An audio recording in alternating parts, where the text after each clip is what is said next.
Selamat datang di mata pelajaran sejarah bersama Bapak ZPRD SPD. Dengan materi kita hari ini adalah langkah-langkah penelitian sejarah. Langkah-langkah penelitian sejarah itu terdiri dari yang pertama, pemilihan topik. Yang kedua, heuristik atau pengumpulan sumber data. Yang ketiga, verifikasi data atau kritik sumber. Yang keempat, interpretasi atau penafsiran. Dan yang terakhir, yang kelima, yaitu historiografi atau penulisan sejarah. Baiklah, yang pertama kita masuk pada tahap pemilihan topik. Terdapat beberapa poin yang harus diperhatikan. Yang pertama yang harus kita perhatikan adalah topik yang kita buat itu harus sesuai dengan bidang yang sedang kita tekuni. Yang kedua, topik yang diangkat setidaknya harus mempunyai nilai manfaat, baik itu untuk peneliti maupun untuk masyarakat luas. Yang ketiga, topik yang diambil termasuk topik yang baru dan tidak ada unsur plagiasi dari topik penelitian yang sebelumnya.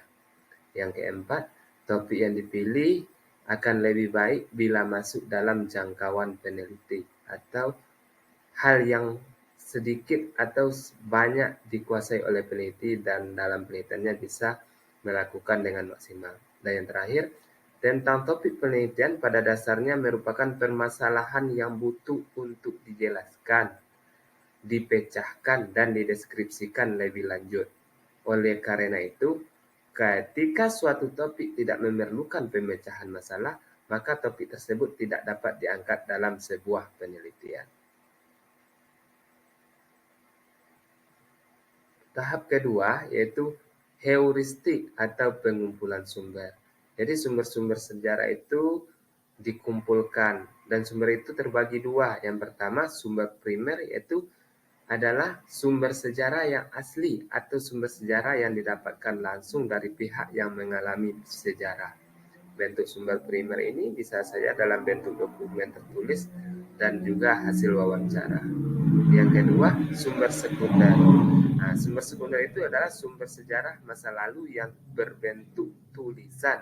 Biasanya ditulis setelah suatu peristiwa terjadi atau selesai peristiwa terjadi. Sehingga sumber sekunder ini umum sekali ditemukan dalam bentuk tulisan.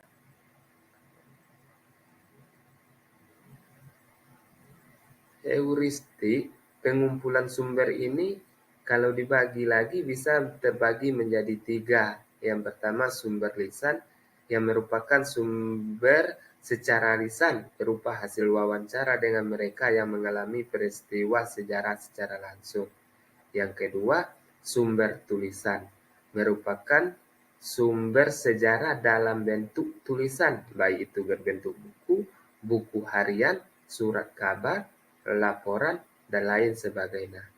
Dan yang terakhir yaitu sumber benda, merupakan sumber sejarah berbentuk benda yang berisi bukti suatu peristiwa dalam sejarah yang diteliti. Benda bersejarah ini memiliki fisik dan kemudian menjadi bukti terjadinya peristiwa sejarah sekaligus mampu menceritakan peristiwa sejarah yang terjadi. Yang tahap ketiga kita masuk yaitu verifikasi data atau kritik sumber. Nah, verifikasi data ini terbagi dua. Yang pertama verifikasi internal, yaitu proses menentukan kualitas atau keaslian suatu sumber sejarah dengan melihat isi sumber tersebut. Yang kedua, verifikasi eksternal, yaitu proses menguji keaslian sumber sejarah dengan fokus melihat pada bahan-bahan yang digunakan untuk menyusun sumber sejarah tersebut. Nah, yang keempat yaitu kita masuk dalam tahap interpretasi atau penafsiran. Jadi data-data yang telah kita temukan itu akhirnya masuk pada suatu tahap untuk kita terjemahkan. Nah, interpretasi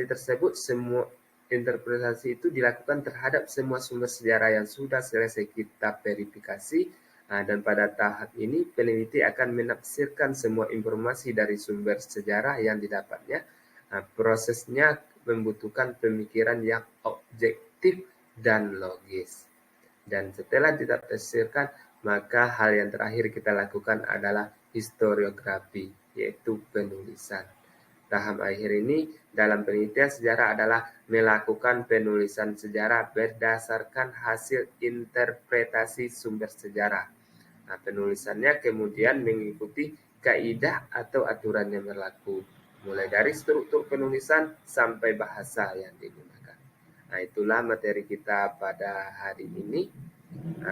Untuk lebih pahamnya nanti pada akhir materi ini akan ada sedikit evaluasi agar apa yang kita pelajari ini bisa tinggal dan bisa tertinggal dalam daya ingat kita.